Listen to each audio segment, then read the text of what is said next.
So today we're going to talk about the consequences of a fatty liver that you may not associate with a fatty liver.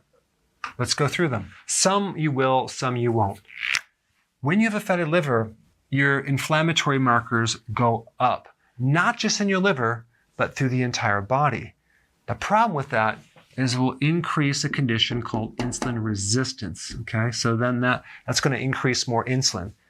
So insulin is going to create this problem, but then this problem will create more insulin through creating this condition called insulin resistance. If the inflammation is there too long, chronic inflammation in the liver, you start developing scar tissue of the liver. It's called cirrhosis. This is where you start having some really big problems. Most liver problems are asymptomatic. You don't have any symptoms for a long period of time until you start losing the actual function of the liver cells. But you would have to lose a significant portion of your liver for certain things to show up, like ascites, where you have this fluid in the gut. That might not show up until like 90% of your liver is destroyed. But the problem is that this can be brewing in the oven without you even knowing it. A real good way to know if you have a liver problem is just look down and see if you have a gut. If you do, that means you have a lot of spillover or fat or visceral fat that's spilling over from the liver because the liver is already filling up with fat. That fat then causes inflammation and eventual scar tissue. So the point is that you want to understand what's happening so you can change a couple things in your diet so you can actually reverse it, because you can if you get it in time. Number 3. When you lose the function of the liver, you lose the capacity of making bile because the liver cells, hepatocytes, make bile. And bile is necessary to dissolve and absorb the fat-soluble vitamins. And a lot of times people don't connect the dots between a lack of bile coming from the liver and their vision, for example, because they have a vitamin A deficiency, or their lower mood because they have a vitamin D deficiency. Or they might have flaky skin, or they might have really sore muscles after exercise that just won't heal because they're low in vitamin E. And vitamin E can also cause heart problems and angina. Or they might have little broken blood vessels from lacking vitamin K. And that all can come from this right here. So when they consume those vitamins, it doesn't really work because they don't have the bile to help dissolve it and pull it into the body. So they also are not absorbing omega-3 fatty acids. So this will show up in inflammation. So they're taking their fish oil, but they still have achy joints. They still have pain in their body. Also, they might not connect the dots with a thyroid being low because it takes bile in a healthy liver to convert T4 to T3, the active form of thyroid hormones. So they might notice their metabolism is slow, things are sluggish, they lost that vitality. What happens when you lose the capacity of the liver, you increase more toxins because you can't eliminate the toxins with the help of bile. You also start holding on to more estrogen. One of the functions of the liver is to help get rid of excessive estrogen and cortisol. So if you're holding more estrogen, you can start developing really soft skin and lose your body hair just from this alone. This is why right here, because the liver is losing function, or increasing cortisol and you're always stressed out. And number 4, a fatty liver will decrease testosterone. So some people take the bioidentical hormones, but the real problem is coming from the liver. Number 5, they start developing metabolic syndrome. Might be pre-diabetic or diabetic, high blood pressure, high cholesterol, and they're focused on the heart, not the liver. The liver is the cause, the heart is the effect. Belly fat, that's the number 1 indicator for a fatty liver, and heart disease, as I mentioned over here. So there's 3 big things that cause a fatty liver, and one is called de novo lipogenesis. This basically is the conversion of carbs to fat in your body. So when you do a high carb diet, okay, you start generating a lot of fat that starts depositing in your liver. I put a link down below for more information about this, but people with a fatty liver need to be on a low carbohydrate diet. Also, the fructose, the high fructose corn syrup, the corn syrup will create a fatty liver faster than any type of sugar. Alcohol will do it as well. Now, there are 2 nutrients that are essential for a fatty liver.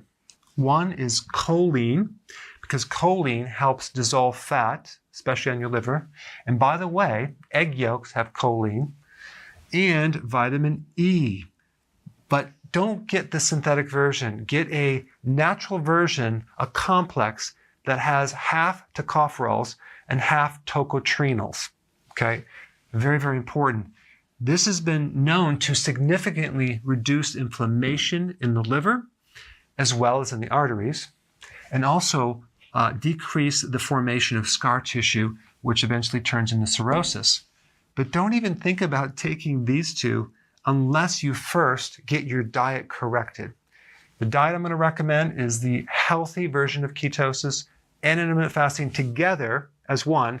I put a link down below if you're new to my channel. And then I would recommend taking these two, and this will help you start reversing this right here. All right, thanks for watching. So if you're enjoying this content, go ahead and share it with someone that could really benefit from it. Hey, before you leave, I just wanted to give you a little quick history on some of the books that I wrote. This was one of the first books. It's called Dr. Berg Body Shapes. It was my attempt at writing about body types. What was very interesting about this book is I actually did all the images myself. Don't ask me why. They look actually not quite as professional as some of the images that I have in the new book. But anyway, this is my first attempt right here called Dr. Berg's Body Shape Diets. And then I wrote a book more extensive called The 7 Principles of Fat Burning. I don't even have a copy anymore, actually, because it's outdated. The next book, I put about 1,000 hours into this one right here called The New Body Type Guide. Major updates on the body types. I put a lot of energy into this. It has professional images, graphics, all sorts of things. Now, the problem with this book is it doesn't really describe what this is really about. Body types are only a small portion of what's in this book. And that's why I changed the name to the Healthy Keto Plan, okay? If you happen to have this book, you don't really need this book because there's only very, very minor updates. But if you don't have this, you need to get this one right here. This book goes into every single detail that you would ever want to know about. It goes into the 7 principles of fat burning. It goes into hormones, the body types, the basic keto plan. It goes into intermittent fasting. I talk about the 10 fat burning triggers and blockers and fat burning strategies with a lot of details in every single chapter. I go into body issues that interfere with losing weight. There's very few people that just have a weight problem. They have a lot of body issues, whether it's sleeping problems, stress problems, inflammation, menopause. I cover that extensively in this book. Then I talk about how to get rid of stress, and I show you a technique. Then I get into exercising. And then I have a lot of really good recipes in this book as well. So this is a good reference guide. On my website, if you get this book, you get this one free. It's called Healthy Keto and Intermittent Fasting. This is the shortcut, quick guide to this book. And the reason I created this book is to have you, within 45 minutes, learn how to do keto, okay, in intermittent fasting, exactly what you need to do. Then you can fill in the blanks with this book right here. So right now I'm doing a special. If you get this book, you get this one totally free, or you can go to Amazon and get these individually. So I just want to clarify the difference between this book and this updated one right here. If you don't have this, you need to get this right here. That way you can get the exact correct information to do it healthily.